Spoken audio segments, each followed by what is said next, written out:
안녕하세요. 자, 이번 시간에는 중국의 근대화 운동에 대해서 살펴보도록 하겠습니다. 우리 지난 시간에 제국주의 국가들이 아시아 지역에서도 아프리카 지역에서도 식민지 개척에 열을 올리고 경쟁을 했다고 했어요. 자, 그 중에 하나가 이제 중국입니다. 중국은 지난 시간에 잠깐 언급했지만 시장이 굉장히 크기 때문에 유럽 열강들이 이 중국을 계속 노리고 있었고 굉장히 갖고 싶어 했어요. 자, 그래가지고 중국에도 열강들이 쳐들어오기 시작을 합니다. 그러면서 중국이 그거를 극복하는 과정에서 근대화가 이루어지게 되었습니다. 자, 가장 먼저 아편전쟁부터 살펴볼 건데요. 아편전쟁은 두 차례가 일어나요. 1차, 2차 두 차례가 일어나는데 1차, 2차 사이에 태평천국 운동이 있거든요. 근데 그거는 아편전쟁 하고 난 다음에 보도록 하고 일단 1, 2차 아편전쟁에 대해서 살펴보도록 하겠습니다. 자, 아편전쟁은 누구하고 한 거냐? 이제 영국이랑 한 거라고 보면 되는데 2차 때는 이제 프랑스, 영국 연합군이기는 해요. 근데 주로 이제 했던 국가는 영국이에요. 왜 영국하고 했냐? 영국이 그 인도에서 동인도 회사를 세웠다고 했잖아요. 그러면서 이 아시아 지역하고도 이 동인도 회사를 통해서 무역을 하는데 중국 같은 경우에는 워낙에 비단도 잘 나오고 그리고 땅이 넓고 땅도 비옥한 땅도 있고 해서 자급자족이 굉장히 잘 되는 국가였어요. 그래가지고 영국이 중국하고 이제 무역을 하는데 늘 적자가 나는 거예요. 근데 중국 시장이 굉장히 크다고 했잖아요. 그래서 사실 중국 시장이 별 볼 일 없고 하면 무역을 그냥 포기하면 되는데 중국 시장이 워낙에 크다 보니까 이 중국 시장을 포기할 수가 없는 거예요. 그래가지고 어떻게 하면 중국에서 은을 많이 가져올 수가 있을까라고 생각을 해서 고민을 하던 끝에 무엇을 생각하게 되냐? 아편이라는 것을 생각을 하게 돼요. 아편은 마약이에요. 마약. 그 양귀비꽃에서 나는 건데 이 마약이에요. 그래서 이 아편 무역을 해야겠다. 근데 이거를 공식적으로 이제 하게 되면은 중국 쪽에서 바로 막아버리니까 일단 먼저 몰래 흘리는 거예요. 하나 둘씩 흘려서 사람들을 중독시킨 다음에 이거를 이제 아편 무역을 본격적으로 하기 시작을 했어요. 그래가지고 이 당시에 청나라 사람들이 아편에 중독돼가지고 아편 소굴에 들어가서 막 누워서 아편 막 이렇게 피고 있는 그런 사진들도 되게 많아요. 자, 근데 이게 마약이잖아요. 그러니까 중독이 되면 굉장히 사람이 피폐해지고 뇌도 망가지고 그러니까 청나라 입장에서는 굉장히 큰 손해겠죠. 거기다가 이 아편을 구입하기 위해서 무엇이 빠져나가냐? 은이 빠져나가요. 우리 중국사 배운 지 너무 오래돼서 기억은 잘 안 나겠지만 이 명청시대에 들어서 은이 많이 유입이 되면서 은 경제가 시작이 되고 세금도 은으로 내고 관리들의 봉급도 은으로 주고 이러한 상황이 펼쳐지게 됐다고 했잖아요. 그런 만큼 청나라는 은이 굉장히 중요한데 이 은이 아편 때문에 계속 영국으로 다 빠져나가는 거예요. 그래가지고 중국 청나라 입장에서는 이 은 유출을 막아야겠다 라고 해서 아편 무역을 막기 위해서 임칙서라고 하는 사람을 흠차 대신이라고 하는 직위를 줘가지고 이제 보내요. 어디로 보내냐? 이때 이제 무역을 하고 있던 광동이라고 하는 지역으로 보냅니다. 당시 청나라는 광동에서만 무역할 수 있는 광동 무역체제였어요. 그리고 반드시 공행을 통해서만 무역을 할 수 있었어요. 자유무역이 안 되고 이 공행이라는 사람을 통해서만 무역을 할 수 있게끔 무역을 제한시켜 놨어요. 왜냐하면 청나라에 반대하는 세력과 그리고 서양에서 오는 세력이 손을 잡고 청나라의 반대 반란을 일으킬까봐 그래서 광동무역체제 그리고 공행을 통한 제한무역을 실시를 했었는데 영국은 이것도 이제 불만을 갖고 있었죠. 영국뿐만 아니라 중국하고 무역하고 있는 그 서양 열강들은 이 공행체제, 광동무역체제에 대해서 굉장히 불만을 가지고 있었던 상황이었습니다. 아무튼 그래서 이러한 상황이었는데 이 광동에 임칙서를 파견을 했어요. 그래서 이 임칙서가 무엇을 하냐? 아편을 모두 불태워버렸습니다.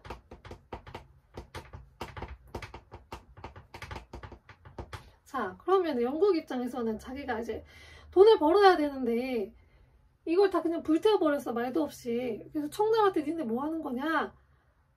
이거 싸우자는 거네? 해서 아편 전쟁이 터지게 되었습니다. 그게 바로 1차 아편 전쟁입니다. 이 아편 전쟁이 터지기 전까지 청나라는 아주 어깨도 막 올라가 있고 콧대도 높고, 왜냐면 이 청나라는 동아시아에서는 최강자였잖아요. 황제 국가로서 주변국들의 조공을 받고, 그리고 그 동아시아에서는 자기가 제일 셌거든요. 근데 이 아편 전쟁을 겪고 나서부터는 완전히 충격에 휩싸이게 됩니다. 왜냐면 여기서 청나라가 패배를 하게 되는데, 그 서양의 그런 우수한 무기들, 산업혁명을 거치면서 그 발전된 무기들 있죠. 이걸 청나라는 처음 접한 거예요. 그래가지고 너무 충격에 휩싸였다고 이야기를 합니다. 그래서 아편전쟁 이후에 난징조약을 맺게 되는데요. 이 난징조약에서는 5개 항구를 추가적으로 개항합니다. 이 광동만 지금 개항을 했다고 했잖아요. 여기 말고 복주, 함운, 그리고 상해 등등 이 5개의 항구를 추가적으로 개항을 하게 해서 무역할 수 있는 항구를 늘렸고요. 그리고 이때 홍콩을 영국에 할양을 했습니다.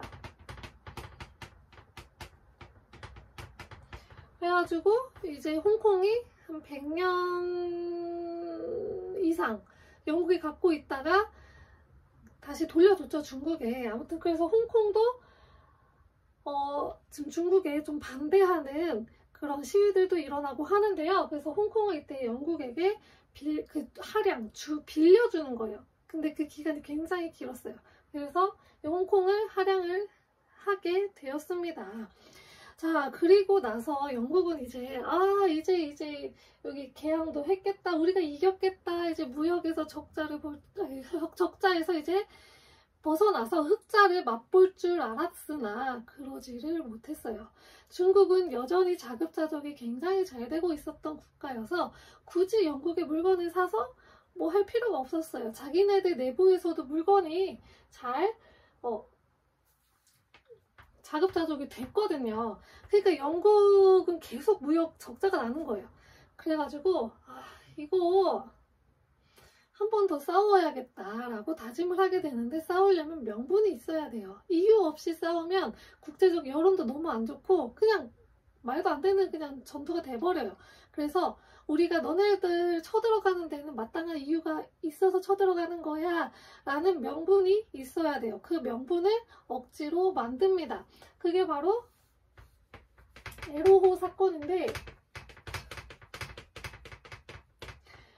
그 영국 배에 중국인들이 쳐들어가가지고 그 배의 선원들을 해적 혐의로 붙잡아간 사건이라고 하는데, 사실 그 배는 영국 배가 아니고 중국인 소유의 배였는데 영국의 국기가 걸려 있었다는 이유로 영국은 이 사건을 계기로 해서 다시 한번 청나라에 쳐들어가게 되었습니다. 자, 이때는 이거 이제 2차 아편 전쟁인데요. 이때는 영국 혼자 온 게 아니고 영국하고 프랑스하고 손을 잡고 같이 와요. 그래서 쳐들어오게 되는데, 이번에는 어디로 오냐? 이 광동 같은 경우에는 밑에예요. 밑에 남쪽, 중국의 남쪽 지역이에요. 중국이 이렇게 있으면 이 남쪽 지역인데, 영국은 이게 너무 불만이었어요. 요 5개 항구 개항했다고 했잖아요. 근데 여기 항구 새로 개항한 것도 남쪽에 다 치우쳐져 있었어요. 그러니까 수도는 여기 있잖아요. 북경이 지금. 그래가지고 이 북경 지역으로 가고 싶은 거예요. 이쪽으로. 그래서 이쪽으로 쳐들어오기 시작을 합니다. 그래서 북쪽으로 쳐들어와요. 그래서 텐진까지 쳐들어오는데, 텐진은 지도를 잘 못 그려서 그러는데 텐진은 북경하고 진짜 가까이 있어요. 그래가지고 여기가 뚫리면 북경까지는 바로예요. 완전 가까워요. 잘 안 보이죠?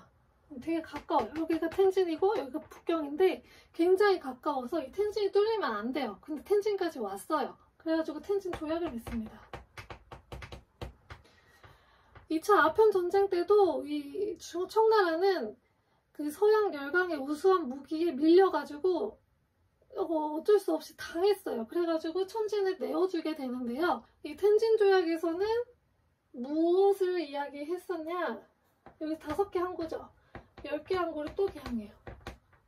이번에는 북쪽에 있는 항구 중심으로 해서 10개 항구를 개항을 하고, 그리고 외국 공사 있죠.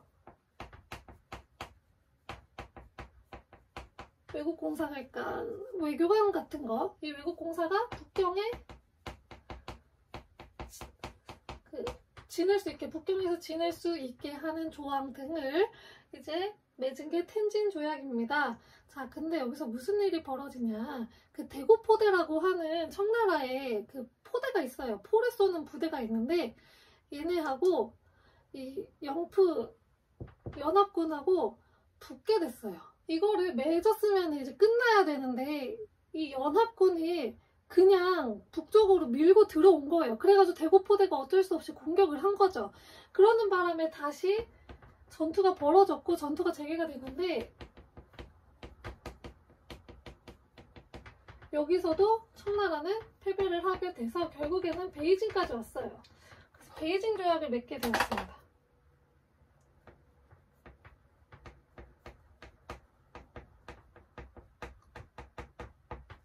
베이징 수도죠. 수도까지 와버렸어요. 이제 청나라는 어쩔 수 없이 열강의 소나기에 이제 놀아나게 되는 그런 상황이 펼쳐진 거죠. 그래서 베이징 조약을 맺고 여기서는 이 텐진 조약의 내용을 모두 다 수용한다 라는 조항과 함께 개항장에다가 어디를 추가하냐? 개항장에 이 텐진 있죠. 텐진을 추가합니다. 자, 그리고 뭐 외국인 노동자의 뭐 이민을 허가한다든지, 그리고 이제 과거에 그 청나라가 교회의 재산을 몰수한 게 있어요. 그걸 다시 돌려준다든지 이러한 조약을 맺은 게 베이징 조약입니다. 자, 그렇게 해서 아편 전쟁은 끝이 났습니다. 자, 그럼 아까 1차하고 2차 사이에 사건이 하나 있다고 했죠. 그게 태평천국운동인데요.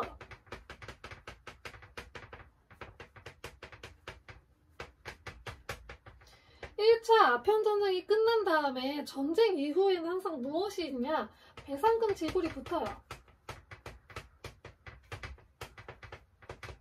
패배국이 승자국한테 배상금을 지불을 하는데 그게 어마어마한 요금을 지불을 해야 돼요. 그렇기 때문에 어디서 그 돈을 갖고 오냐? 세금에서 갖고 옵니다. 그래서 백성들의 이제 세금을 뜯어내게 되면서 백성들이 삶이 힘들어지게 되었어요. 그러면서 누가 등장을 하냐? 홍수전이라고 하는 사람이 내가 이제 너희들을 구원해주겠다 하면서 온 거죠. 자기가 꿈에서 상제를 만났대요. 하늘의 황제, 하느님을 만났다는 거예요. 그래가지고 자기가 이제 인류를 구원할 사람이구나 라는 계시를 받았다는 거죠. 그래서 태평천국군을 만들게 되면서 태평천국 운동이 일어나게 되는데, 청나라에 이제 크리스트교가 들어오게 되면서 이 홍수전은 크리스트교의 영향을 받게 된 거예요. 그래서 이 태평천국은 크리스트교의 영향을 받은 그런 운동이 되었습니다. 이 홍수전은 태평천국군을 아예 만들어요.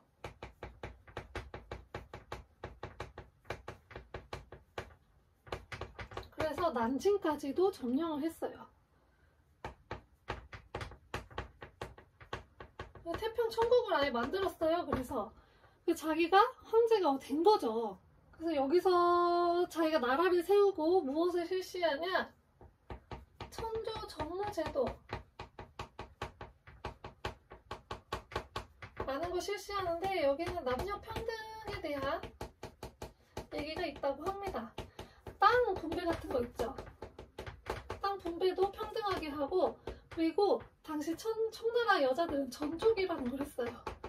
어렸을 때 발이 작잖아요. 그 발이 성장을 하지 못하게 칭칭칭칭 감아가지고 성인이 돼서도 발이 성장을 못하게 하는 그런 게 있는데, 이 전족을 금지하고 이런 것들을 실시해서 굉장히 개혁적인 성향을 보였는데, 이 태평천국군 그 내에서 지도부죠. 지도층 내부에서 분열이 일어나요.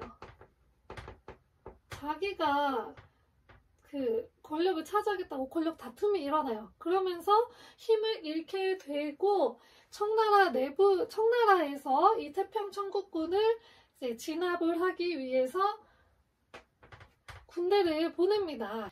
그들을 이제 향용이라고 하는데, 한인 신사층들로 구성된 군대예요. 그래서 여기에 뭐 이홍장, 그리고 좌종당 이런 사람들이 있거든요. 이홍장, 좌종당, 증국번 이런 사람들이 이 이후에 양모운동을 주도하게 되는데, 이들이 여기 진압을 하면서 권력을 얻게 되면서 양모운동을 진압한 세력으로 또 성장을 하게 돼요. 아무튼 그러면서 태평천국군은 진압을 당하게 되면서 태평천국운동은 끝나게 되었습니다. 자, 이 태평천국군을 진압을 하면서 성장한 세력들이 양모운동 주도했다고 했죠. 그래서 양모운동이 시작이 됐는데요.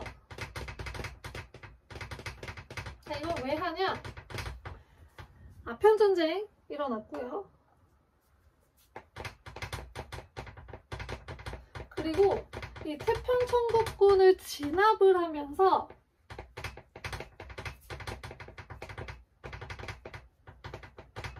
이들이 깨달은 게 하나 있어요.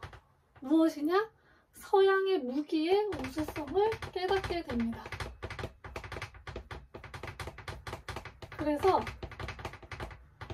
우리도 개혁을 해야겠구나, 우리도 서양의 기술을 받아들여야겠구나 라고 하면서 깨닫게 되면서 양모운동이 실시가 됐어요. 자, 이 양모운동의 기본 바탕이 되는 사상은 중체서용론이라는 건데, 중국의 몸은 그대로 유지해요. 제도라든지 법이라든지 이런 것들은 바꾸지 않아요. 황제도 그대로 있고 이렇게 법도 그대로 있는데, 뭐만 받아들이냐? 서양의 쓸용자거든요. 그러니까 실용적인 면, 서양의 그런 기술만 받아들인다는 게 중체서용론입니다. 그래서 이거에 의해서 주로 양모운동 때는 뭐 했냐? 무기 개발을 주로 했어요. 그래서 뭐 금능기기국 이라는 것을 설치를 해서 무기 개발을 주로 하고, 그리고 군대도 만들어요. 해군을 이때 처음 만듭니다. 해군을 창설을 하고 군대도 만들고 이러한 일들을 했습니다. 그래서 이 양모운동이 성공을 했냐? 실패로 판명이 납니다. 왜냐? 청일전쟁에서 이후에 이제 일본하고 한번 붙어요. 청일전쟁에서 패배를 하게 되고요. 그리고 대만 사건이라는 사건이 터지고, 그리고 청나라하고 프랑스하고 전쟁이 또 있는데 여기서 패배를 해요. 그러면서 최종적으로 실패 판정이 나게 되었습니다. 양모운동을 해도 이게 실패를 했잖아요. 그래가지고 실패 판정이 나고 나서 기술만 바꾸면 안 되는구나, 제도까지 다 바꿔서 아예 나라 자체를 바꿔야 되는구나 하는 깨달음이 일어나게 돼요. 그게 바로 변법 자강 운동입니다.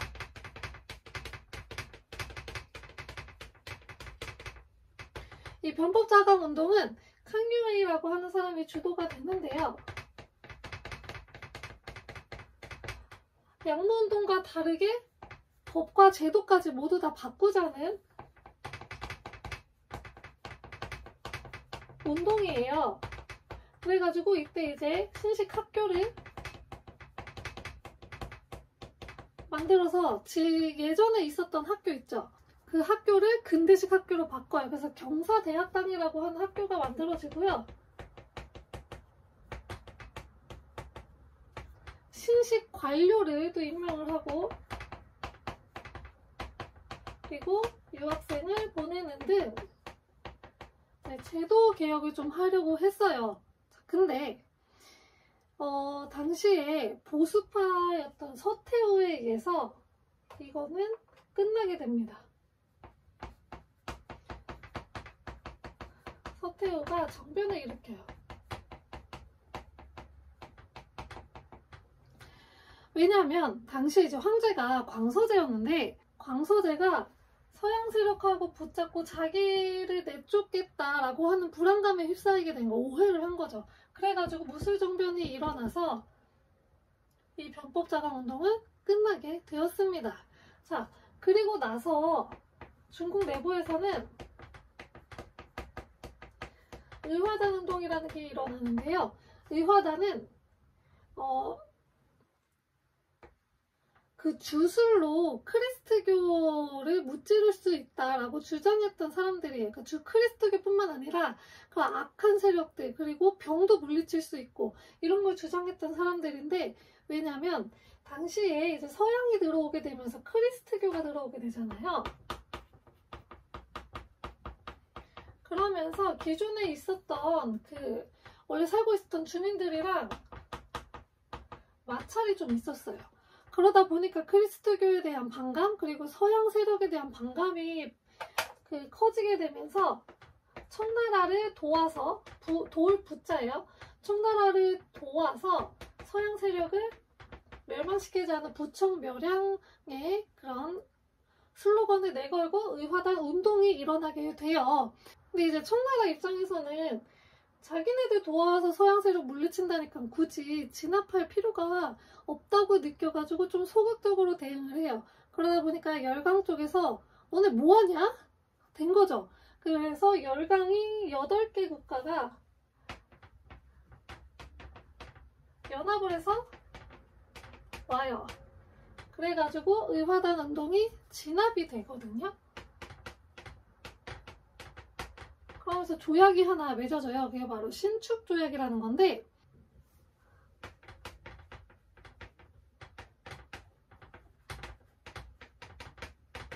이때 외교부가 설치가 되고요.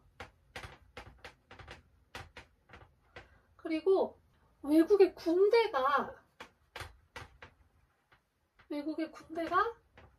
베이징에 주둔할 수 있게 되었어요. 수도에. 그렇게 해서 점차적으로 이제 서양 열강의 그런 위협을 받고 있었습니다. 그러면서 이제 청나라 내부에서는 이렇게 해서는 안 되겠는데, 청나라 뭔가 바뀌어야 되는데 하는 움직임이 일어나게 되었습니다.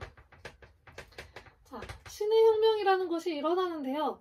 이 신의 혁명은 일단 일본 유학생, 이때 유학생을 일본으로 많이 보냈거든요. 그래서 일본 유학생들이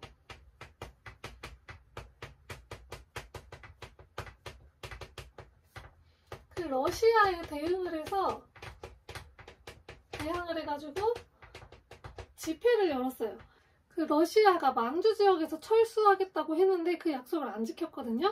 그래가지고 집회를 여는데, 이걸 청나라에서는 너네 우리 청나라 반대하는 세력 아니야? 라고 이야기를 해버려요. 그래가지고 이들을 탄압을 해요. 그래가지고 얘네들이 우리 청나라 사람인데 우리는 청나라에 반대하려고 했던 게 아닌데 청나라 니네 이거 봐라? 하면서 오히려 청나라에 반대하는 그런 세력을 구축을 하기 시작을 해요. 그리고 일본에 가서 이것저것 많이 배우면서 많이 깨우쳤겠죠. 청나라 이대로 위험하다 하는 걸 깨우쳤겠죠. 그래가지고 이들이 여러 가지 단체들을 만드는데, 화응회, 광복회 등 여러 단체를 만들어요. 근데 이 단체를 통합을 해가지고 중국 동맹회를 만들어요. 이 중국 동맹회의 수장이 바로 순원이라고 하는 사람인데요.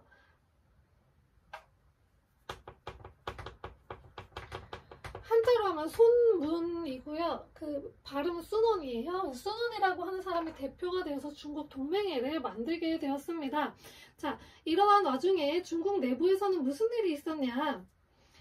당시 이제 청나라에서 철도를 국유화하려는 움직임을 보이고 있었어요. 이 철도를 만들 때 청나라에서 영국에서 차관을 빌려서 이제 만들면서 국유화시키려고 한 거예요. 그래가지고 사람들이 그거에 반대하는 운동을 하고 있었는데, 그러다가 우발적으로 그 우창이라는 곳에서 봉기가 일어나요.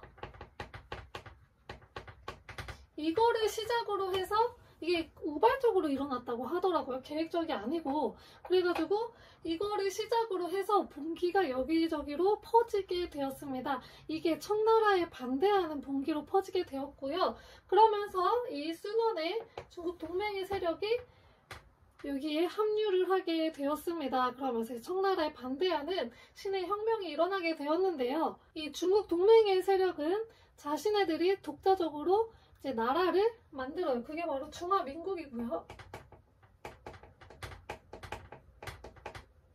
1911년에 만들었어요. 신해년에 일어나서 신해혁명이고요.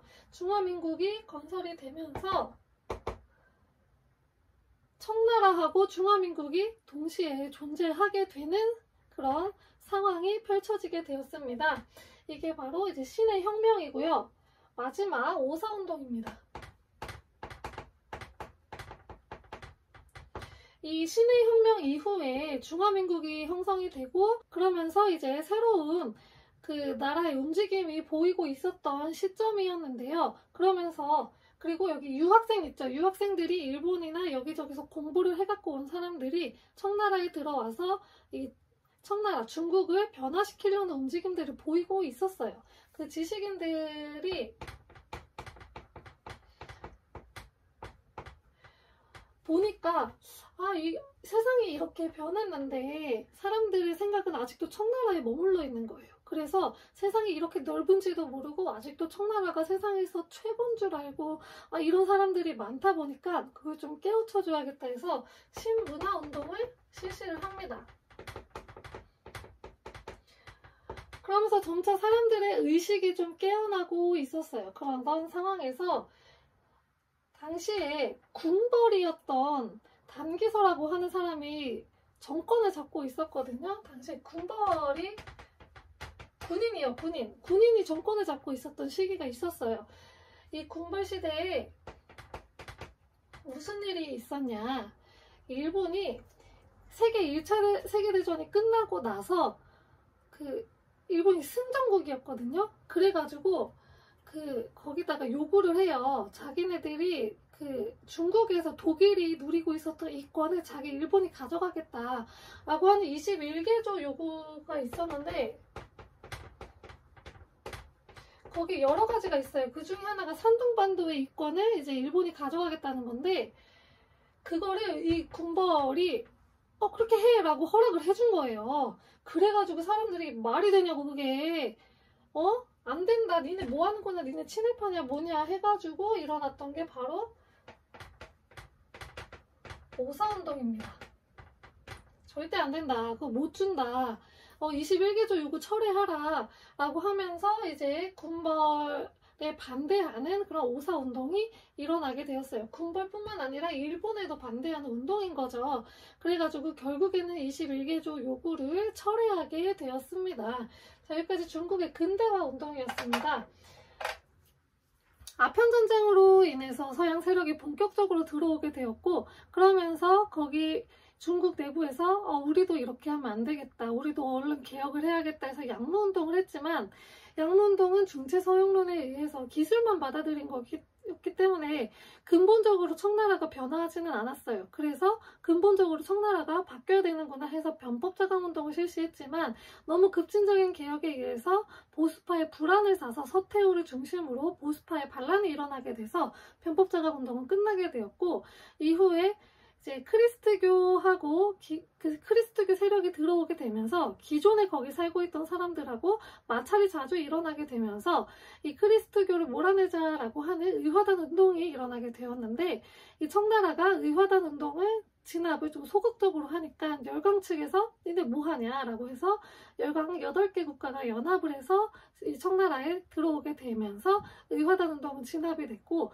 신축조약을 맺어서 외교부도 설치를 했지만 외국 군대가 베이징에 주둔할 수 있게 되었다고 이야기했습니다. 자, 그러면서 사람들이 점차적으로 우리 청나라가 좀 바뀌어야 되는구나 라고 깨닫게 됐고 있었던 시점에서 일본 유학생들이 러시아에 반대하는 집회를 하는데 청나라가 너네 우리한테 반대하는 집회 하는 거 아니야? 라고 오해를 하고 착각을 해서 그 세력을 오히려 탄압을 하니까 일본 유학생들 사이에서 청나라 이거 뒤집어 엎어야겠구나 라고 하는 깨달음을 얻게 되면서 순원을 중심으로 중국 동맹회가 만들어지고 그러면서 중화민국을 수립을 하게 되었다고 이야기했습니다. 그 우창 봉기하고 같이 엮어져 가지고 이제 청나라가 뒤집어지게 되면서 중화민국이 수립이 되었고 이후에 사람들의 의식을 좀 깨우쳐줘야겠다 해서 신문화 운동도 일어났었는데 그러면서 사람들의 의식이 조금 깨우쳐져 있던 상황에서 일본이 21개조 요구를 하니까 그 청나라 군벌 쪽에서